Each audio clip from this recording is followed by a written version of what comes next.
Hello, and welcome to episode 55 of the Cooler Guild. I am Coop Cooper, and joined with me, as always, is my co-host, Van Crisp. Hello. We are recording on Sunday, December 7th, 2025. It's been a minute. Hot minute. When was our last show? What day was that? Let me see. I have it somewhere. Convenient. I just pulled this up. I mean, convenient, but it was... November 11th was our last show. Oh, okay. So almost a month. And I think we had planned to do this sooner, but yeah, don't know if you know this, but the NWSL is really bad at getting roster stuff out. Yep. And the Rangers still haven't done it. But before we get into that, we got some housekeeping to take care of. The Cooler Guild is part of the Sound at Heart podcast network. You can either listen to us on our public feed, or if you're a Sound at Heart subscriber, on the private unified feed with the other podcasts on the network. If you'd like to become a subscriber, just visit our page at sounderatheart.com/the Cooler Guild. New subscribers get 10% off the normal rate, and you'll help support everything we're doing. So it's been a minute. Have you done anything interesting? Anything happened to you? Well, just like I re-listened to last year's end of season show, and once again, we both had birthdays. Go figure. It's that time of year. Yeah. I had a little get together with my friends. Nice. Is my new favorite brewery. That's not in town here, had like a tap takeover night. Oh, sweet. At a local spot I go to, called Beer Works. And yep. They, everybody kept giving me their raffle tickets for the merch. So I ended up with a bunch of stuff, including this sick, it's on the side, camo shirt, Living House camo shirt. Yeah, so it's Living House Brewery. They're out of Portland, but yeah, they make one of my favorite IPAs right now, and so that was really fun. Then the guy that owned it was super chill, and I got to see a bunch of my friends and hang out. Sweet. Yeah, I've just been chilling. I just applied for college. Oh, nice. What are you doing at college? Getting a degree. Finishing your degree? Yeah. What? I have 2 years left. Okay. Or do you have a thing you're gonna get it in? I applied for Evergreen, so hell yeah. In the greener way. There's a lot of interesting routes you can go through Evergreen. So yeah, there is. Sweet. Yeah, looking forward to that. See what the new year's gonna bring. So, what about you?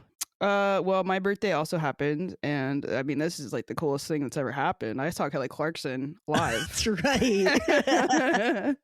Yeah, I saw Kelly Clarkson had a residency announced, and then she was playing on my birthday. So I was like, we gotta go. Sick, yeah. And so we went to go see her, and she is as good as you would expect her to be live. She is the American Idol. Here's my main takeaway. Kelly Clarkson is insanely talented. She is very charismatic. Obviously, you can tell that with her talk show. But she also swears a lot. Like if they allowed her to do an unfiltered version of her show, like there would be a lot of swearing. And I guess for me that was a main takeaway, because I do swear a lot on this show. I swear a lot in my life. It makes people seem more relatable. Yeah, I mean, like, and I can't help it. I think it got worse when I started working in a warehouse. So, and then I didn't have to work with like customers in person anymore. So it kind of just, the filter really went off the rails after that. But basically sometimes I feel like I'm swearing too much on the show, and there's episodes where I'm kind of angry, and then more swearing comes out because of the results of the team or whatever. It was happens. Worse last season though, honestly. Oh, for sure. I do think this season though, I had one episode where I had to edit out like a lot of F words. But hey, Kelly Clarkson, the American Idol, big swearer. So that kind of made me feel like, you know what? If Kelly Clarkson does it, fuck it. She's incredible. I love her. She sang a Christmas song too. She was like, it's close enough. This is my first time I'm gonna do it this year, but it's close enough to Christmas. It was like November 14th. I was like, good for you. But yeah, she's great. If you ever feel like you need to go see her, she's in her prime right now. So absolutely. Anyways, we have soccer to get into. A lot of stuff going on while also not having a lot of information. The season has ended for everybody officially. We've got champions officially, and we'll get into that later. But I think first we want to dive into, we're gonna go into like the rain related stuff. We got some community questions to go over. We're gonna do like a wrap up for the season, and also like we're gonna do the official Cooler Player of the Season for this year, because we haven't done that yet. That's a big one to hit on. And then we'll go into the playoffs and the games that we didn't cover yet. and kind of just the other news going around with the U.S. Women's National Team and other international shit. So Yeah. a lot of random stuff, but it's been a minute, and I think we wanted to save it all kind of till some things settled down, especially with like the U.S. Women's National Team and everything that played out there. But And if more stuff comes out, we can do an update show. yeah, I think we're going to have to do one whenever the roster stuff kind of gets finalized. Although it seems like we can speculate, I would say, pretty well about what's going to happen with some of those people. Yeah. But there's a lot of free agents from other teams that I expect the Reign to maybe get in on some of those, or at least one of them. Try. Yeah.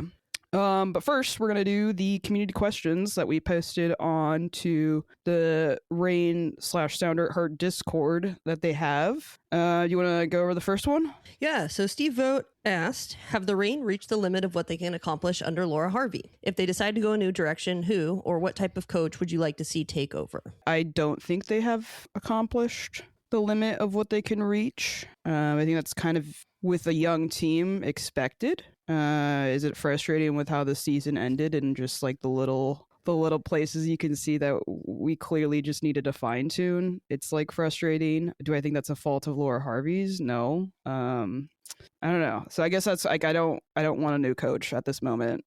Yeah, I agree with that. I also think, like it was said many times throughout the season, with a lot of these players, they're playing the long game. Yeah. So to do that, I feel like in a system approach that includes Laura Harvey, right? So I think the front office is bought in, and I think that we may get to see maybe towards the end of next season kind of where we're at and can evaluate then, because I think a Euro coach always needs to be evaluated, right? It's a job.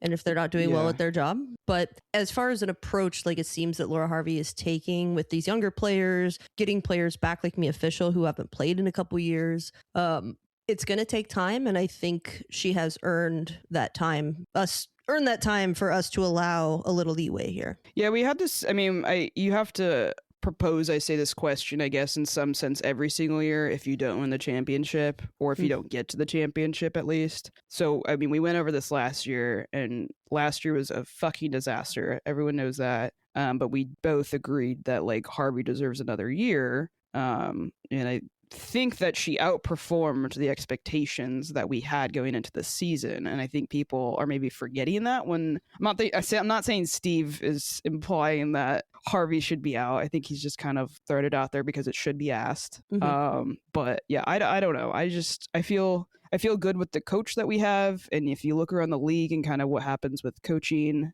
it's still a whole situation with just finding the right fits for people. There's an issue with not hiring women in coaching positions. There's an issue with not hiring people of color in coaching positions. And that's, I know, something that the Reign are kind of guilty of at times as well, with, the training staff as a whole. But having a female head coach in this league is rare. Having a female head coach in this league that knows what they're doing and can get the kinds of results Harvey was getting out of these players, I think that is worth continuing at this point. Yeah, and I think we're forgetting the malaise that we came into this season with. Just like, well, it's a rebuild year. We're going to be terrible. And then you pull out some big results at the beginning of the season, right? So I think she did her job, and I think she did it well.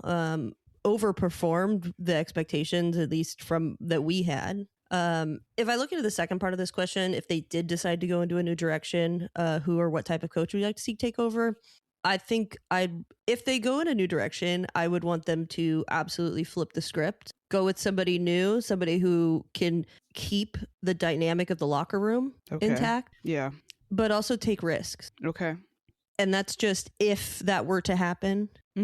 Who that would be, I have no clue. I was like, I don't have a list of people Bev? I want to bring in. Yeah, I mean, Bev, but, and as good as she made Louisville and stuff, still, and she got coach of the year, well-deserved, everything like that. But, like, I guess she would fit into the your mold of, like, someone a little new and maybe slightly unproven. See what she can do with a team that actually is a little more willing to spend money on, like, Louisville. Yeah. That would be my answer to the second part of the question, but I don't think it's necessarily right now. It's not right now. Yeah. Second part, this is good. This is kind of a good segue from Steve's first question.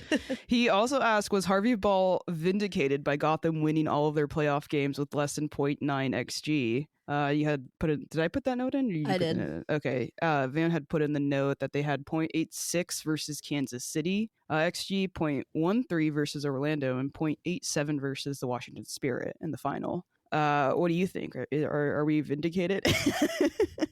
I think as far as like the XG like believers go, Yeah, absolutely. Yeah. It vindicates that. Harvey Ball, I mean, to be fair to Gotham, they didn't really play Harvey Ball in its organic form.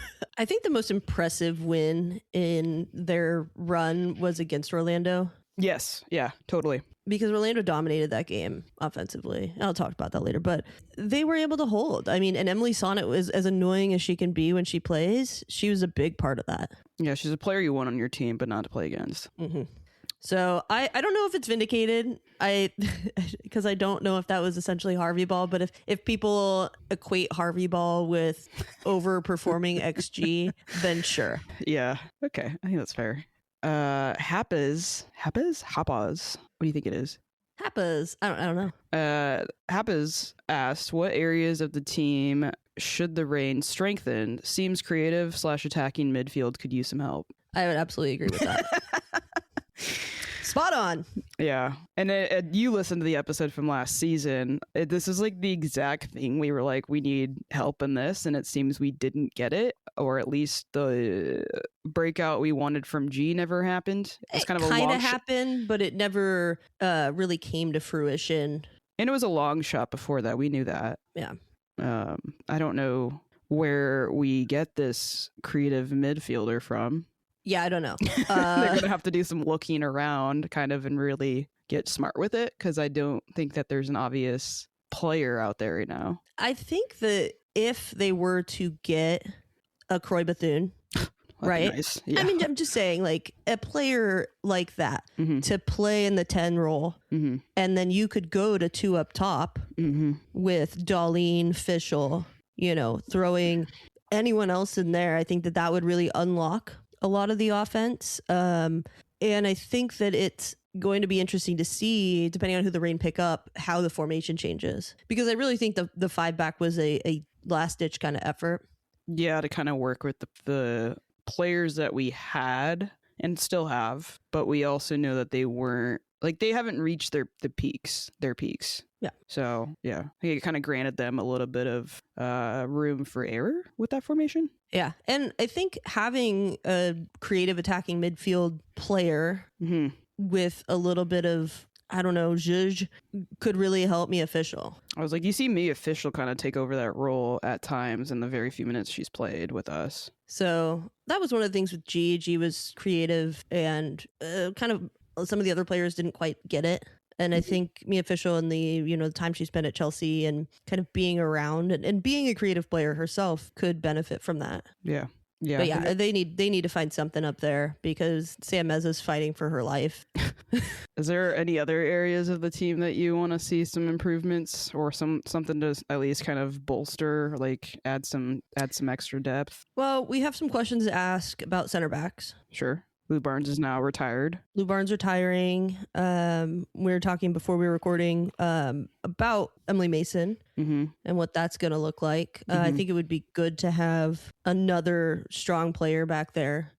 Yeah, when I was looking at the free agents, there's not a lot of pickings. Like, I think they're going to have to do some trades and some stuff like that to get what they... Well, essentially everyone's a free agent for the right price. True. Under the new CBA. So they could go out and get somebody depending on what the money looks like. I was like, Jessica apparently doesn't care about the rules though. Yeah. All right. You want to go to the next one? So Susie asks, 2-part question again, or maybe 2 different questions. Do we need more ruthless goal scorers? Or do we need people who can set up our goal scorers more? And she said, I think the answer is a nuance both, but curious about your thoughts on on this tension. I was like, probably both. I would, if I had to pick one over the other, I would maybe say ruthless goal scorers.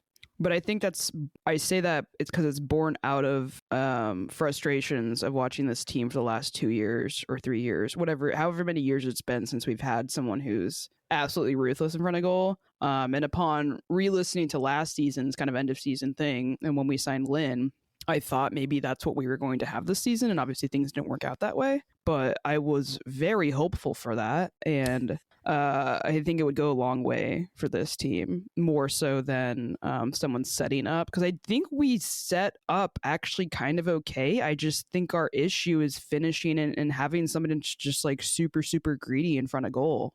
I don't know. What do you think? I disagree with that. Oh, interesting. Because I think we do have ruthless goal scorers and overperforming your XG all season, pretty much, right? And when not an XG believer, though. Right.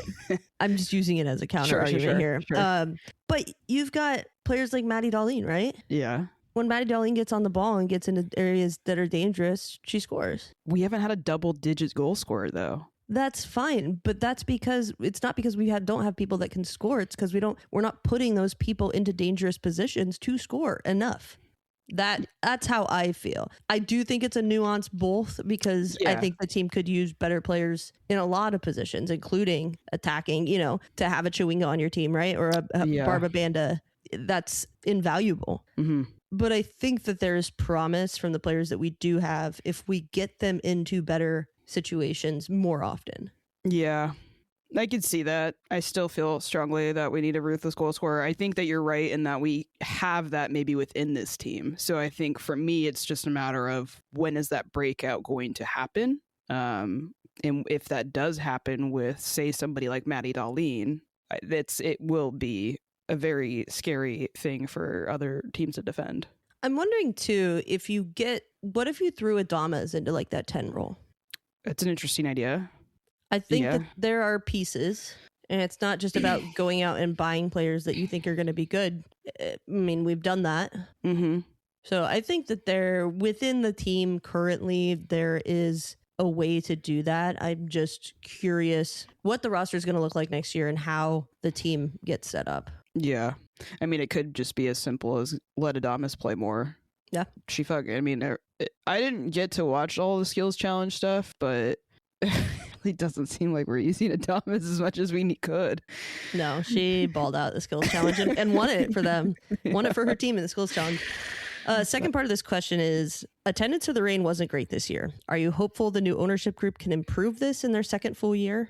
Yes. I am, but I also recognize the World Cup is happening, and that is going to make things extremely difficult to deal with. I think it's also an opportunity.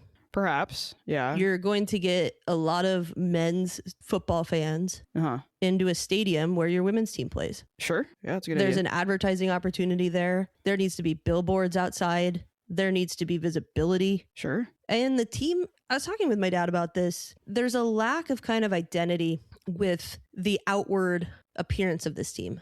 Okay. Right? Who is your player that's going to be bringing these people in, right?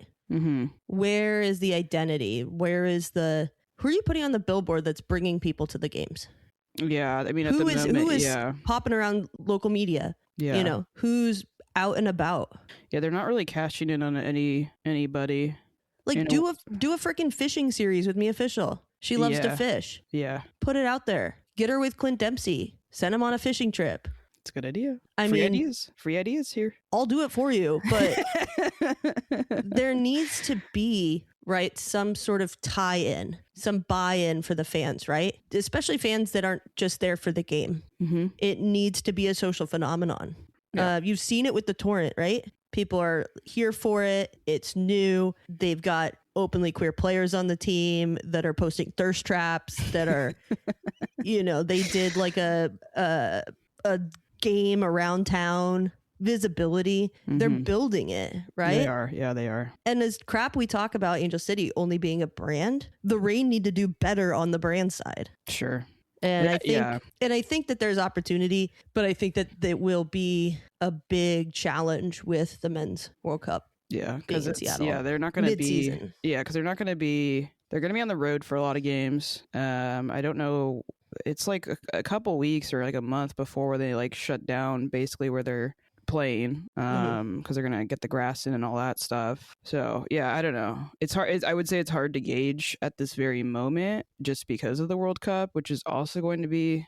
There's a lot of positives to take out of it with the Reign maybe getting some exposure, but if you're online at all, which I assume everyone who listens to this is, the World Cup is going to be a shit show, morally, ethically. I'm not as fired up as I used to be about it. Everything that's kind of surrounded this event for the last year, 6 months or so has been really not fun. And it's not going to be great for the city on many levels, I guess. So at least the rain won't be in town for it, I guess.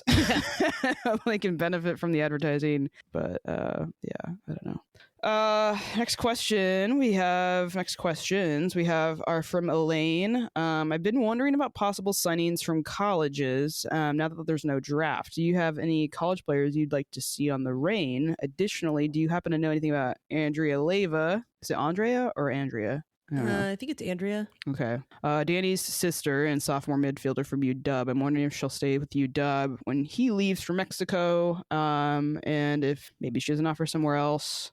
Seems like she must follow him, or she followed him here. I mean, the Danny Leyva stuff's kind of... I don't know a lot about it. I can look into it at some point. Yeah, he was when she played for one of the USLW teams, and he was at the game. Do you know if she's like... Olympia. Do you rate her?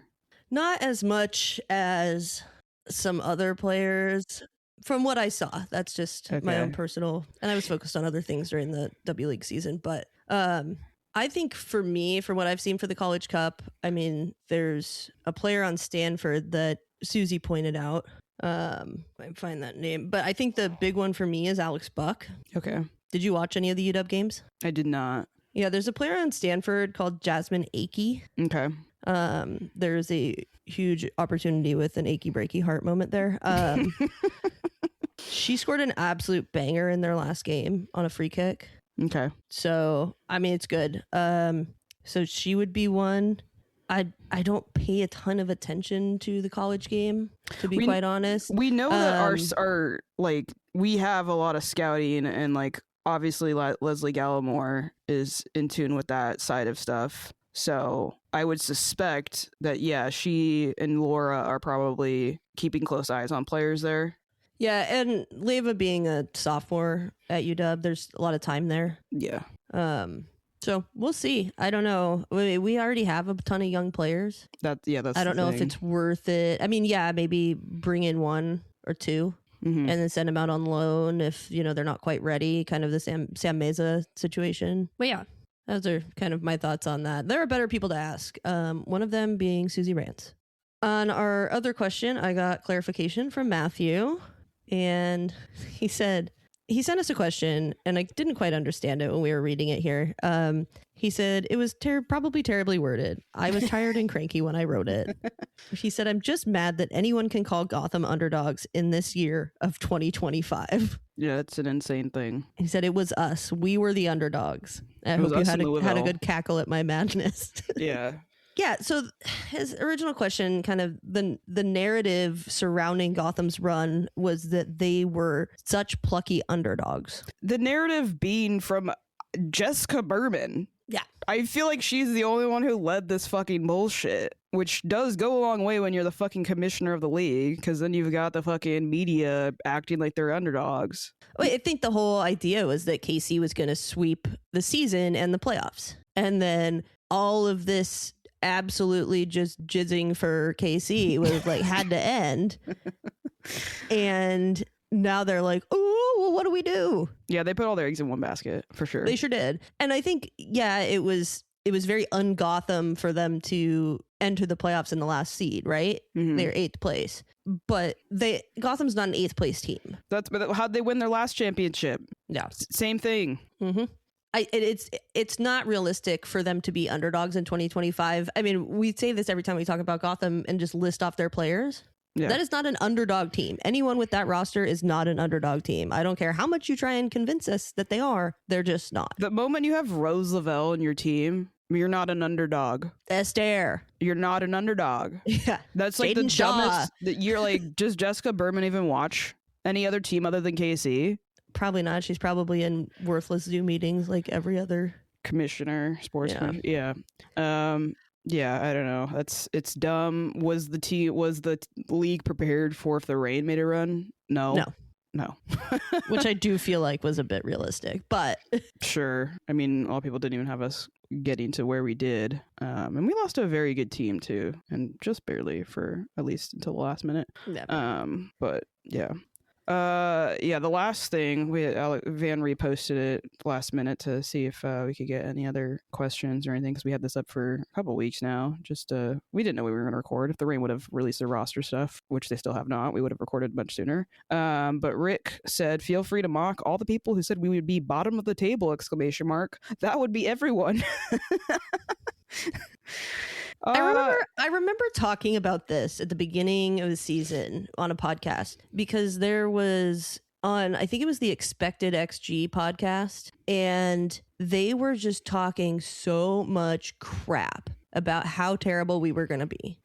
And I did say, I think that the preseason games that the team was playing, it seemed like the vibes were good. Mm-hmm. I think that they were probably underestimating us, and it was true. Mm-hmm. I just think it does the team such a disservice, right? But maybe that's fuel. Sure. Did I also think we were not going to be that great? Maybe. But I also like this team. I like the players on the team. I like the staff. I like the organization. And I want what's best for them. Mm-hmm. And so I'm always going to advocate for them. But you also can't look at a coach like Laura Harvey and expect them again to be back where they were the season before. That's not how that works with a coach of that caliber. Yeah. Yeah, I think it was it's expected own goal. They didn't. I mean, I guess if I just want to be petty, which this is kind of what this comment is leaving us to be petty about.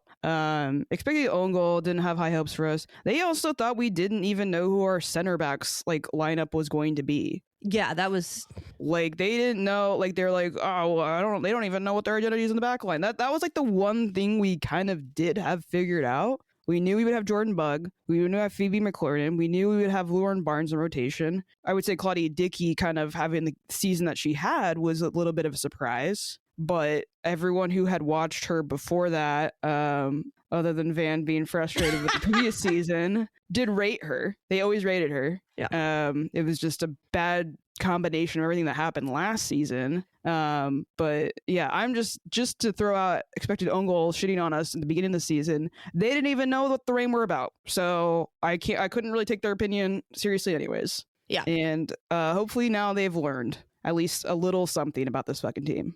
It is, I will say, it is hard to do a podcast on one team. I can't imagine doing it on all of them.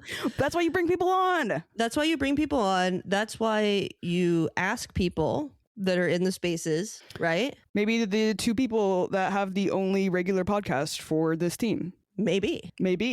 Yeah, have us on. Let us have shitty predictions, and then it won't come back on you. Yeah, and we won't. I mean, we'll probably be a little shitty to you as a joke, but we promise it's just to be funny, a little bit at least. But if you don't know what you're talking about, just don't talk about it then. Yeah, fair. That's where I'm at with it. Oh, actually, speaking of, I went to that Fort George event. With there's this band that plays basically every single night before Thanksgiving at Fort George. And there was a woman in the crowd who I met, and her friends run the Angel City FC podcast. And she was like, yeah, they got their press passes revoked. Why? And I was like, were they talking too much shit about the team? Because you do have to if you're gonna go in there as media members, you can't just sit there and shit on. You have to be a little bit calculated, not super calculated, but there's just certain opinions, which, to be fair, there are a lot of things you could say about Angel City that would probably get your press pass revoked, and that's because of the way Angel City does some things. But yeah, they did take their press passes away. Jesus. Because I was saying how we go to games and media, and she's like, my friend does that, but then they got them taken away. And I was like, well, what'd they say? And she's like, well, I think they say some stuff. It's probably not even about that. It's probably about how they acted when being credentialed media. Could have been, yeah. I mean, there's rules. So, yeah. Anyways, I just thought that'd be funny to mention. Is that kind of all we got for community questions? Now that we've been ranting long enough about it. Thank you for listening to the Sounder at Heart Podcast Network, which now includes Nos Arietes, Lobbing Scorchers, and the Cooler Guild. We've been independent since August of 2023, but need your support to make sure it continues. Although this podcast is free, it's only made possible by your continued support. Memberships start as low as $25 a year, which not only helps make podcasts like this one happen, but also gets you access to everything we produce. If you're able to support us at higher levels, starting at $75 a year, you gain access to a host of other perks, most notably entry into our members-only Discord, where the smartest, funniest, and most engaged commenters share their thoughts and ideas. To find out more, just visit sounderetheart.com and click the subscribe button in the top right corner. Thanks for listening. I think we're gonna use that to transition into kind of our final end of season thoughts and any other little news bits. The main one being that Fishlock is here for another year. What was your reaction to that? I pretty much expected it. She wasn't done. No, and it was funny how we talked about it last year. And for the most part, we were right. Her role did change. She took it with grace, though. She took it with grace. There were some injury woes when she came back from a Wales stint, right? Mm-hmm. She got to play in the Euros. Mm-hmm. And got to score in the Euros. And was really impactful for the Reign. Yeah. And I think, sure, some people say you want to retire on top. But if you still want to play and you can still play, do it. And I think we've seen kind of the result of players not being able to have that choice, right? With the Sam Mewises, with the Tobin Heaths, as far as American players go. Mm-hmm. Whereas if you can still play. Yeah. Look at Marta. Look at her. She is balling out. Yeah. The speed of a gazelle. She did drop the first puck. Jess Fishlock did for the home opener of the Seattle Torrent. And you wrote the gayest place to be in Seattle. It is truly. I saw the screenshots and pictures from that fucking game. Hats off to Seattle. You know, I will say I was a little skeptical that people could show up because I've seen what happens with the Reign. But the Torrent have done their job in making a event that people want to be at. And I mean, they showed up. They had a huge crowd. Yeah, Jess Fishlock dropped the puck. Brandi Carlisle was there singing away to her own song while the song was played in the arena. Sasha Colby was riding the Zamboni. Somebody did say that it was like kind of awkward because you don't realize how long the Zamboni is on the ice. So they're just like sitting there. She's just waving.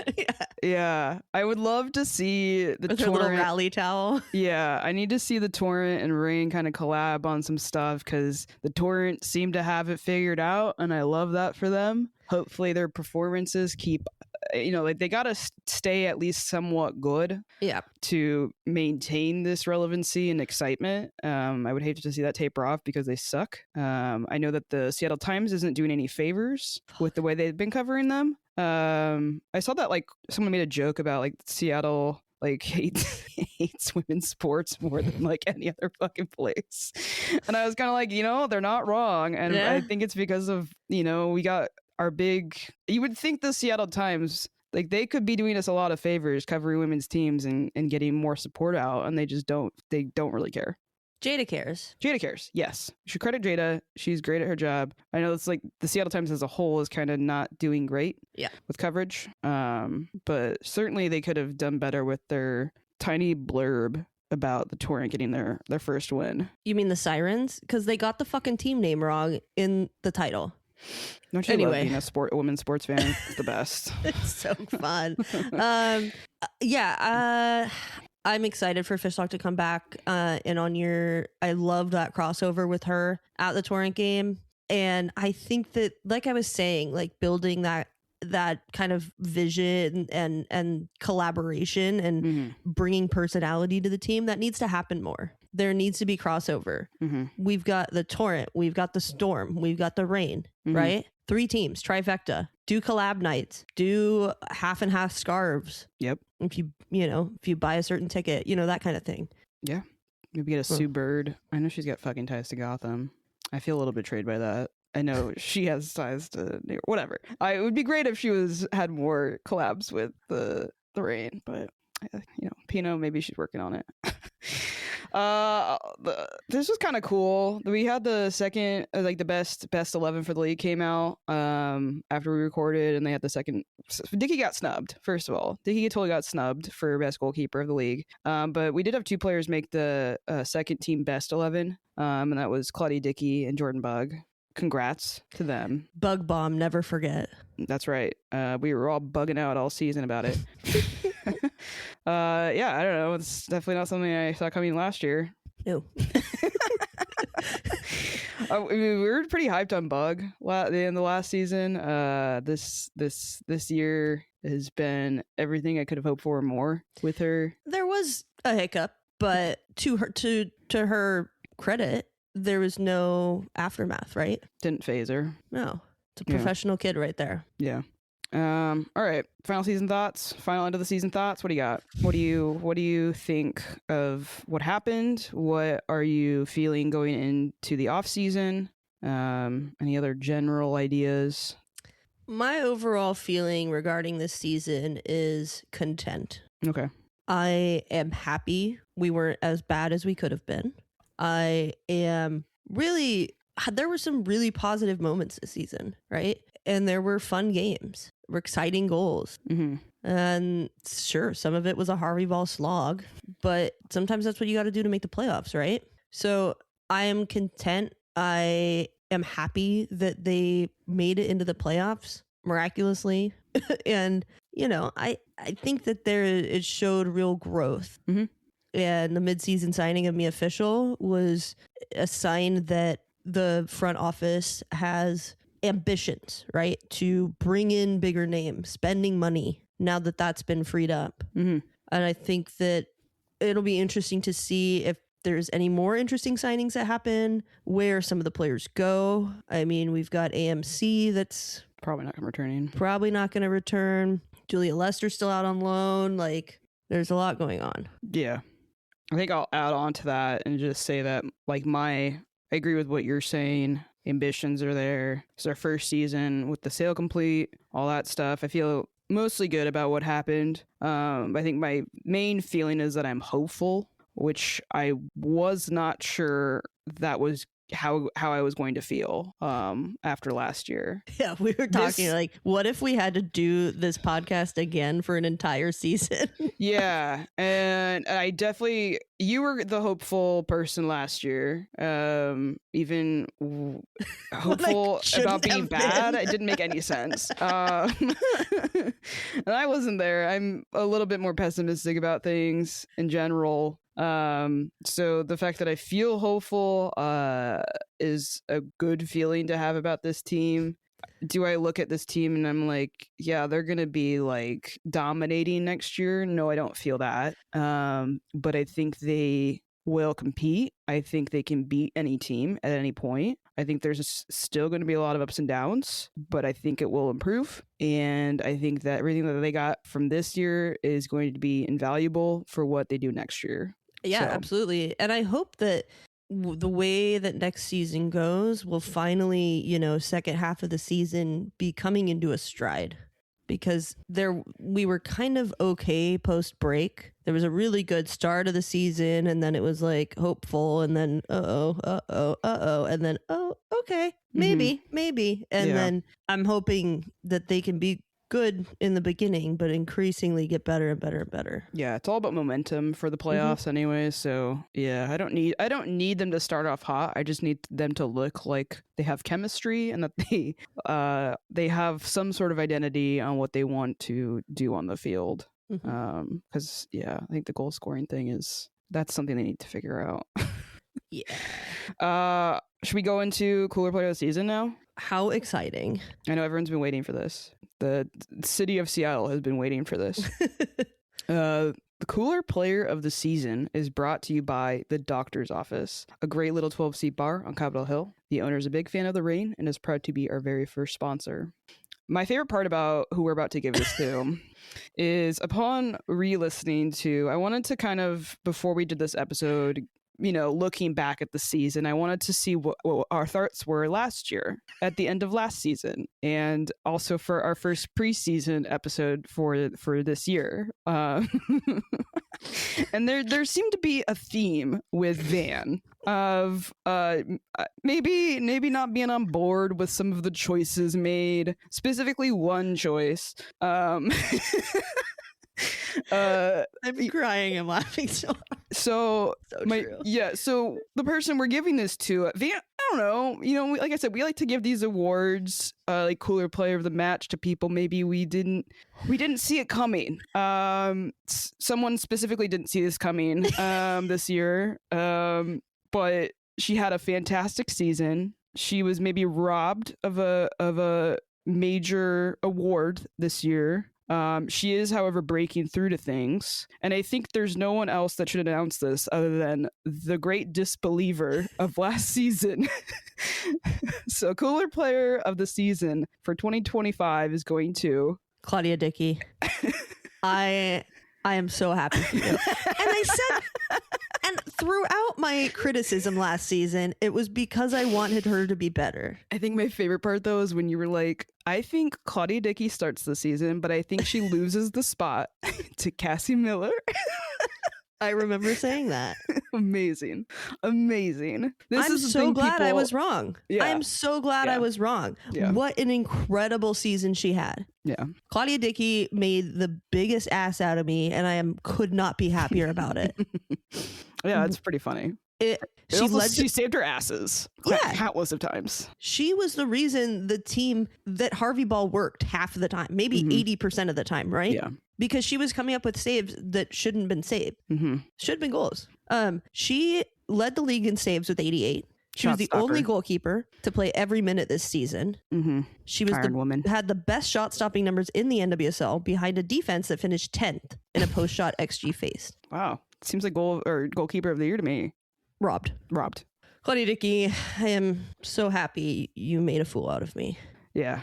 It doesn't take much sometimes, but yeah. This is how you know we're friends. She's getting off the rails.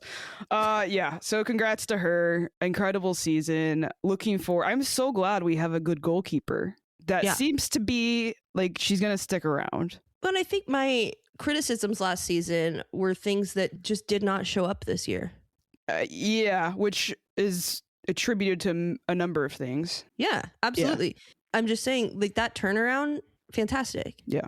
I think her leadership developed. You saw her at the end, especially towards the end of the season, be more vocal. She's starting for the USWNT national team. She's got back on her high ball, getting trained. Like, she's just incredible. Yeah. I did want to mention, before we sign off on Cooler Player of the Season, there were other notable players, especially one for me that I wanted to highlight, because she was probably I haven't looked at the numbers, but she probably got the most Cooler Player of the Match awards. She was going, like, Dickey just had such a damn good season that it would have been fucked up to not give it to her. I think, and maybe if she would have gotten goalkeeper of the year for the NWSL, we could maybe have considered giving it to Sam Meza. That what she does on the field exemplifies everything that this award, in theory, is about. It wasn't always easy what she had to do back there. She was given a lot of dirty work, and she came into this season. I don't know what we expected, but we had nothing. We didn't expect anything. Yeah. So she became the starter, the obvious starter. She took over that role. She was up for the challenge. She didn't seem like she missed a beat either. Like, from going to on loan to the league below us, coming into the best league in the entire world for women's soccer, and just filling in the way that she did. This season doesn't happen with the success that it did without her. Exactly. I mean, there are so many things that she did right, and she saved our butts as many times as Claudia Dickey did. Yeah, she doesn't back down. And I am so excited to see her next season and to see where her career goes, because, you know, she's been called into the senior national team. She's a regular in the U23s. She's so young. I think that there is a very, very bright future for Sam Meza, and I think it would be a disservice to not mention her in this conversation. Yeah, agreed. You listed a few other names just to cover our other like standouts for us personally, at least. Yeah, I mean, obviously Bug, Maddie Darlene, I think she's bound to have a breakout year next year. Yeah. If this wasn't a breakout year for her already. Madison Curry had a really good stretch of good games. Huerta coming back and just absolutely being Huerta again made me really happy. And then at the end of the season, we kind of got an idea of a player that could play a huge role and maybe an unexpected big role in next season. And that is Maddie Mercado. What do you think about that? I agree with that. I don't know if you got to the part on our episode from last year, but we were very hopeful for Mercado for this season. And just that, I would say we just didn't have the space to kind of experiment with that. And they, I would say, smartly sent her out on loan to get more experience. And I think for next year, she's going to be sitting in a really good place to get some valuable minutes and hopefully make an impact on this team. I think she's got all the skills to do that. I'm excited about it. I also think it's very funny how much we butchered a lot of these names in the episodes last year. And I mean, like Mercado, I butchered constantly. I don't know what it was, but Mercado, I didn't know Darlene's name properly at the beginning of the season. I only think it took me like 2 episodes maybe to figure that one out, but we messed up Meza a bunch. Yeah, Meza was definitely there. But hey, these people have made their names known, so good for them. They deserve the credit. I will add on Emery Adames in there. Yeah. We've already talked about her, but yeah, I think that they're. I sigh for Adames because there were so many frustrations from fans about not seeing her more on the field, and I get it. Yeah. And I hope that changes next year. And like I was talking about earlier, I think we do have the pieces. There's just a utilization issue. Yeah. And probably, we might be missing a piece or two. Sure. And we'll see how that's able to kind of bring everyone together. But to wrap it up, Claudia Dickey, you made an ass of me. Congratulations on being Cooler Player of the Season. We need to get your name etched into the trophy that is at the doctor's office. Yep, it's there. So thanks again to our sponsor, the Doctor's Office. The Doctor's Office is the best place to grab a drink before or after a rain match, really anytime. Go now and get their eggnog. Their annual nog gets it. Their annual nog. Here? That's probably just what it says. Their annual nog. Nog is like gets its what though? Nog.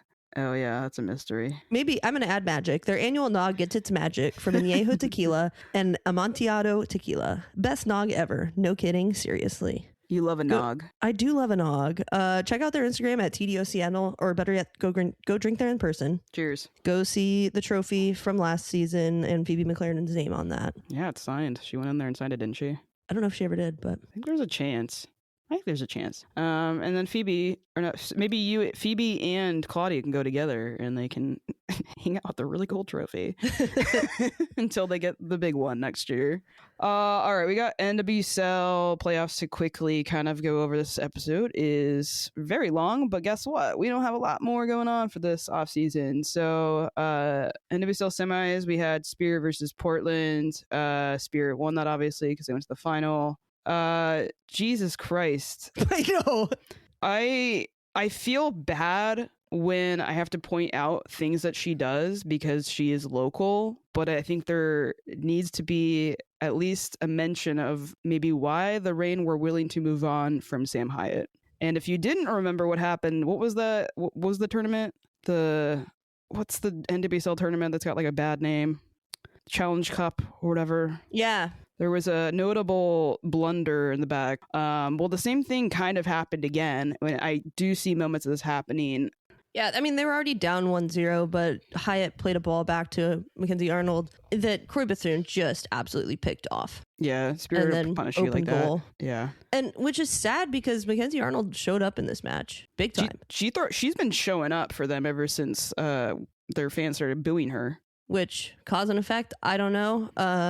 I think the big breakout moment for this match, though, was Kwasi won the ball like halfway into their defensive half and then just absolutely ripped through the entire Portland defense. The really poor Portland defense we've been shitting on all season. Yeah. And crossed the ball to Gift Monday, who scored. Yeah. Happy to see it. I did read that Gift Monday, her dad died like a couple days before, I think, this game. That's fucked up. And she had to go back for his funeral. And Jesus. Yeah. So I didn't know that. Anyway, the other game, Orlando, Gotham played at Orlando because obviously Gotham lost seed. Orlando should have won this game. Mm-hmm. They couldn't pay for a goal. Mm-hmm. And in 90+7, there were 7 minutes of extra time or 6 minutes. I don't know. Shaw. So Shaw and Lavelle were lined up. So you didn't know if Rose was going to take it left-footed or if Shaw was going to take it right-footed, curl it in. Shaw ends up taking it, and it just kind of goes through people. Midge Purse looks like she might be getting her head to it, but it just sneaks through and goes in, and they win the game, go to the final. Love that for Jaden Shaw. Hate it for Angelina because she fouled Rose Lavelle to earn the free kick. Hey, that's on you. You know that Gotham are just stacked for shit like that. The final was kind of a slog. I didn't hate it though. Yeah, it was a fun watch. Yeah. Nobody could score again. But Sonnet balled out, and Hal Hirschfeld got injured in like the 85th minute or something, and she's like crying on the sideline, limping and like trying off for to minutes. Like she was off for a while. Yeah, it was probably 80th minute. I don't know. But then they throw her back on to maybe like sub her out in a couple minutes because they didn't have a player ready. Choices. And the ball to Rose Lavelle that Rose Lavelle ends up putting in to win the match in the 88th minute. You've got a limping defender that can't defend around there. I think it was a poor coaching choice, but in the end, I mean, Rose Lavelle, inevitable. Yeah. So Gotham wins 1-0 over the Spirit. I preferred Gotham in this game. I thought Spirit would have the edge. I think Hal Hirschfeld's injury was obviously the game difference in that. I have very conflicted things about Gotham. Like my feelings about them are so like I love their players. Mm-hmm. Like I absolutely love their players. There's not like anybody on there that I'm just like, oh, I can't stand watching them play. Like the way that they play when they're playing well is so nice, and they will punish you. And how can you not root for Roosevelt? It's just we played them in the final and lost. Yeah. And then sometimes maybe they're not following the rules, but if you have people, I doubt the Spirit are either. Yeah, I was like, if you have Jessica Berman apparently making decisions at the top, though, I guess get away with whatever you can get away with because she's gonna not allow you to do shit, even if you want to pay players fairly. But great segue. Moving on to great segue here to the NWSL news / player moves and free agency. What the fuck's going on with Trinity Rodman? No idea. And I do have a little bit of a hot take about this. What's that? Well, hey, listen, I'm all for like if someone wants to throw money at Trinity Rodman, they should be entitled to do so. That is, if Michelle, like if Kang wants to throw money at her, by all means, go for it. Do I think Trinity Rodman is that player that should have money thrown at her? I don't know. I know she's a star. I know she's got star quality. She is, I mean, you can see it all over social media. She is a very fun player and all of that. And when she's healthy, if she was able to play every single minute this year, I would agree with what they're trying to do with her. I just, like, I looked at how many minutes she played this year, and it's not that many. Yeah, I mean, she did have a pretty serious back injury. I know. And like, that sucks. I hate that for her. And I wish she was healthy. That's why I'm confused about what's happening here she's kind of the face of the league at this point. So you do make that happen. I understand what you're saying, but I would counter it with you need to keep her in this league. Yeah.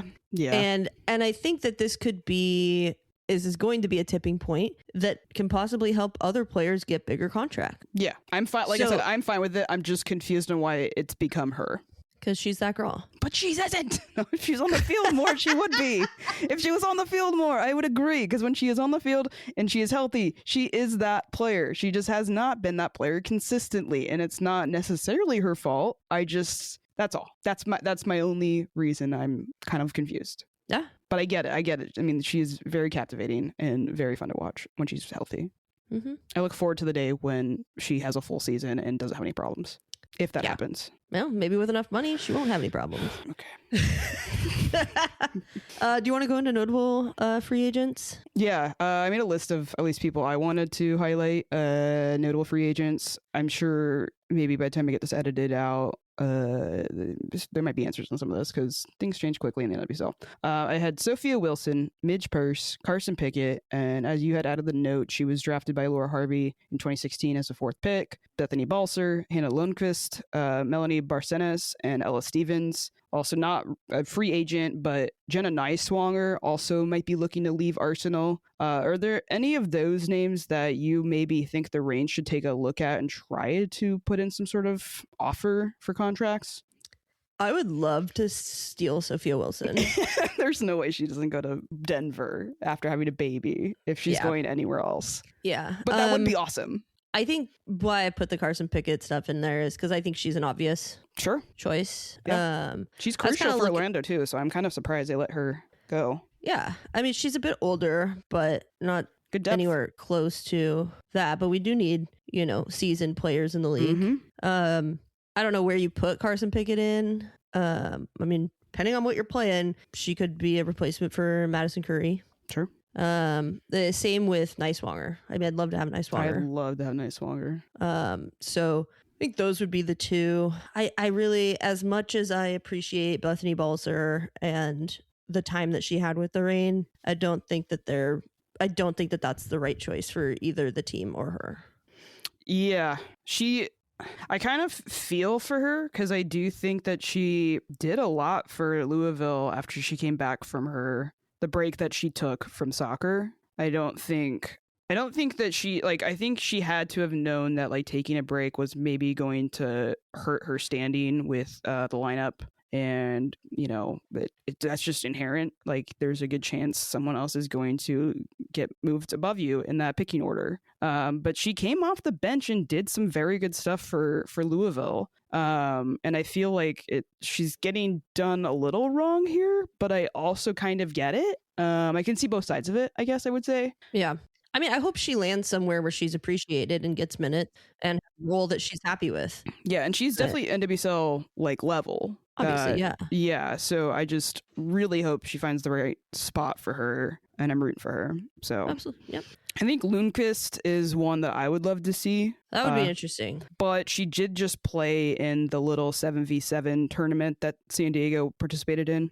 So I imagine they're going to try to tie up that contract. I didn't see anything about their end of season roster stuff. Barcenas is, I think San Diego's going to move on from her. And I think whoever gets her is going to be very happy with whatever, happens. I feel the same way about Ella Stevens.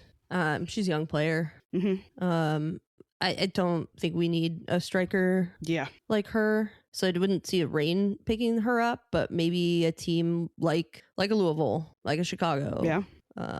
I hope all these players land somewhere where they're appreciated. I would also never say no to Midge Purse. And I said this last season when she was a free agent very briefly. I was like, can you please bring Midge Purse here? Please. If there's any world in which Midge Purse would consider coming here, please get it done. Yeah, if that's an option, all for it. Yeah, I feel like she's just dragging these out. In the vein of the Sophia Wilson, though, I feel like it's the same way I feel about Midge Purse. I don't know if that's an option for her. I think she's just dragging it out and trying to get her most money, especially since she won the championship again. So good for her. Yeah, good for her. Bevianas did not get snubbed. No, won Coach of the Year. Hell yeah, I was rooting for this. Yeah. Anyone with a brain was rooting for this, which was not everybody. Everyone in Kansas City. Yeah. Big move. Haley Carter, who was GM of Orlando and did a great job with Orlando, joined the Washington Spirit as head of operations. I hate it. I always knew she was going places. I just hate it on a personal level of hating Washington Spirit and everything that they do. That's fair. But yeah, I'm sure she's getting paid well, so good for her. On a brighter note, we won't have to hear about his shitty suits anymore since the Thorns fired Rob Gale. I'm kind of upset about this. I mean, I am happy, but I'm also upset because he was terrible for them. He was. And they realized that in a reasonable amount of time. And then Vlaco decides to, I don't want to coach anymore. This is too hard. If I can't do this with this team, I'm fucked. So I don't know. Yeah, Casey's gonna have to be really looking for. Cause they haven't filled that spot, right? They're just still looking around. That's kind of a big deal. Vlaco not wanting to be the head coach there anymore. Interesting. Very interesting. Honestly, he should have moved to the front office after the World Cup, but that's just my opinion. Yeah. I don't know. You have a dominant season like this and you lose in one playoff. I guess if you leave after that, your heart's really not in the coaching side of it anymore. Yeah. The last thing I added for the NWSL news kind of stuff, I thought it was maybe going to be relevant, but the MLS will be changing to the European schedule, which should help, until maybe the NWSL considers doing the same thing. They are considering it. Yeah. Berman's talked about it. Yeah. Okay. But it'll free up it's going to happen, maybe. It'll probably happen. If they're talking about it now, they're going to do it at some point. Yeah, it'll happen at some point. It's just more of a question of when. Okay. But that kind of sucks because I feel like in one hand, that's going to help us when MLS changes with stadium conflictions and how the Reign always have to fucking play on Friday nights. But they'll have even more issues when they have to compete with the Seahawks and the Sounders. Yeah. At least the Mariners won't be playing, I guess. Kind of last thing we got here. The U.S. Women's National Team played 2 games against Italy. They won both. The first game they won 3-0, and the second game they won 2-0. Claudia Dickey played full 90 both matches. It was her 4th consecutive start for the national team. Granted, Valentos Joyce did have has a fractured orbital bone. She broke her eye socket. Yeah. So, but they had 2 other goalkeepers in camp with them, and Dickey played all minutes for both games. Yeah, that says something. That says a lot. Game 1 goal scorers Olivia Moultrie and Kat Macario. Love this Kat. Kat is ballin'. She is. Game 2 Macario scored again, and then Jaden Shaw. Love that for Jaden. Yeah. They look pretty good. They do look good. I feel very good about this team. I also feel very good about Claudia Dickey, who almost got an assist. Oh, that was so sick. I almost lost my mind. I mean, I did kind of lose my mind, the fact that it almost happened, but that has got to really impress Emma. Yeah. And this is like the perfect time to like seize your moments and make yourself look good, because it is not easy to do when you're playing some of these teams that maybe aren't, like super highly ranked. I would say Italy's not a bad team, obviously, No. but it's not like you're playing England. Yeah. I think just the fact that she almost got an assist, in talking about her growth as a player, like her distribution has just blown up. Like It's gotten so much better, and you can see that. And oh my God, like these games are pretty fun to watch. Mm-hmm. Kat Macario. Can we get her? Does she want to leave Chelsea? Like Chelsea lost their first time in 500 I watched days. the last 20 minutes of the game this morning. They subbed her out. Well, that's why. They subbed her out. I don't know. If they change the rules and we can go get a player with a lot of money, that's my number one. Her or Lily Johannes. I was going to say her or Johannes. The 2 of them together, like that is a... Yeah, it's so good. It's kind of funny because like on our episode a lot of things are really funny. But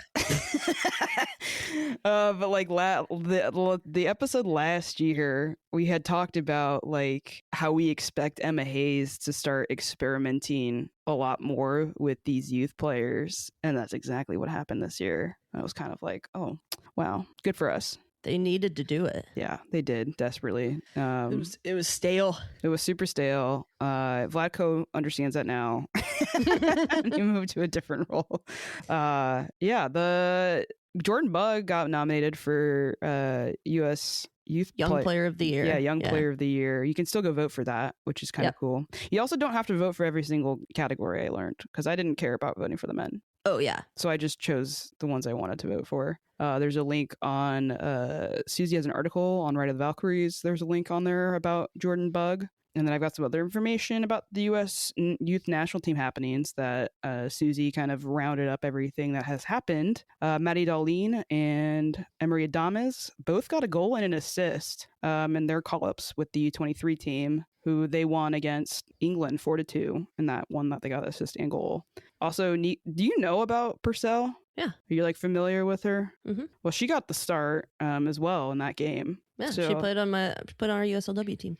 Oh, that's why I knew the name. I was like, this name is extremely familiar. I'm not totally sure why. Yeah. Got it. Yeah, good kid. Good player. And then McCammon, Ainsley started in the U20 game. Exciting. Yeah. She's got a bright future too. Yeah. We had some non-US Women's national team Marine players play. Montesir, did you watch this game? No, I just heard about This game was such a blowout. Montesir scored 4 goals in Haiti's game versus Belize in their 9-0 win. Is that how Does that how you spell? Oh yeah, it's Belize. Why did I put Belize? I know, I just wanted to make it sound fancy since you'd made a typo. Oops. 9-0 win. I mean, Belize is not a very big country, but neither is Haiti. Belize's goalkeeper also looked like she probably worked in a warehouse. Hey, nothing wrong with working in a warehouse. And that poor kid had to make so many saves. Oh no. Yeah. Well, good for Montesir to get 4 goals. I think, most of these national teams, maybe, I don't know, but I don't think that this is their primary job. Unfortunately. Correct. Yeah. It should be better. Yeah. What's going on with Canada? I don't know. I didn't watch these games. They haven't been the same since Dronegate. Yeah. Just gonna go ahead and put that out there. Haidama did sub on for Canada, but they lost both of their matches against Japan. It was in Japan, I believe. I think they were both away. So Haidama subbing on, I'd feel a little worse if like Haidama was playing the entire game and then they lost. Yeah. What's Casey Stoney doing up there? I can't explain what's going on with Canada. I just it's weird because that used to be, I mean, we would always beat them at the end of the day, pretty much, besides when the Olympics. But yeah, I don't know what's happened with Canada. They do have their new league, so maybe that will help them kind of keep developing and bring in more players. I think they kind of, from my perspective at least, it doesn't seem like they have the huge stars that they maybe used to have that we watched like years and years and years ago. But I think that the new league is kind of hoping that changes. Yeah. Which congrats to... I was going to say, I went and looked through the docs to see if we talked about this in the last episode because I couldn't remember when it happened. No, we did not. Congrats to Nikki Stanton and Quinn and Jasmine Spencer, but Vancouver Rise won the championship. And Mariah Lee won the championship for the first year of this Canadian league. So that's super cool. And they were the absolute underdogs in the match. Cool. Love that for them. They played great. Also, throughout the celebration, the league fucking did it right. Year 1. The trophy is sick. It's huge. The celebration was well planned, well executed. They even had like a trophy photo shoot. Oh, yeah. It was great. I've never seen a league hit it out of the park year 1 like the Canadian League just did. That's good to hear. I mean, I saw the photos. They look like they were having a great time. Yeah, it was awesome. Really happy for them. I think, do we have anything else? Anything else we need to mention? It's a long one. A lot of random shit. And we'll be back when we have to go over the rain shit. Yeah, once they post the roster and there's some movement, enough stuff to talk about, we can record again. Yeah. I think that's kind of all I got. Yeah. Boy. Well, any shout outs? Vancouver was going to be my shout out. Okay. Fair enough. Yeah. Shout out all the former Reign players balling out in all parts of the world, but especially those that won the championship with the Vancouver Rise. Yeah. Good for them. Love that, our Reign players that we were rooting for from the beginning got to lift the trophy. It's been a while here in Seattle for the Reign. I'm so happy for Nikki Stanton. Yeah. I was the last episode. I was like, we can't lose her from the Reign. She is everything. That was our only must keep was Nikki Stanton from the free agents that we had. But hindsight, just it was a personal thing. I just enjoy her. I do too. Yeah. I don't think I got anything other than, I don't know. Shout out to everybody at Right of the Valkyries who's helped us with this show and getting our stats, getting our info. Without them, the show wouldn't. I mean, if you don't like the show, it's not their fault. But at least a lot of our information that we pull is because of them and the work that they do. So I just want to shout out everyone there that helps out with that. And they put in a lot of work, and I don't think people realize how much work it really is. And it's not their full-time jobs. They do this out of kind of a passionate hobby. They do get paid, but the good news with Sounder at Heart and Right of the Valkyries is that Jeremiah is able to pay writers and photographers and whoever contributes to the website. But yeah, it's not their main gigs. So this is all born out of passions for being fans for this team. So I think a lot of people may not realize that this is rare in the NWSL. Super rare. And it's a privilege that we have everyone at Ride of the Valkyries that pays attention to and writes about and talks about and is able to get this information out. So yeah, it's a good reminder now for folks to go support, send subscribe to their I don't know if they're still running that deal or not, but it's still, if you want to give us a Christmas present, us here at the Cooler Guild podcast, the best way to do that is by going to sounderatheart.com/the Cooler Guild and signing up to be a contributor to Sounder at Heart. Yeah, supporter level, whatever level you can afford. Yeah, go do it. Yeah, thanks again to our sponsor, the Doctor's Office. You can go follow us on Bluesky and Instagram at Cooler Guild Pod. You can send us an email. We always love an email at thecoolerguild@gmail.com. We're on YouTube. We just plugged the website, so I guess probably don't need to do that again. YouTube.com/@thecoolerguild. Please go rate wherever you're listening. 5 stars. Till next time, whenever that is. I'm Coop. I'm Van. Stay cool, y'all. Stay cool.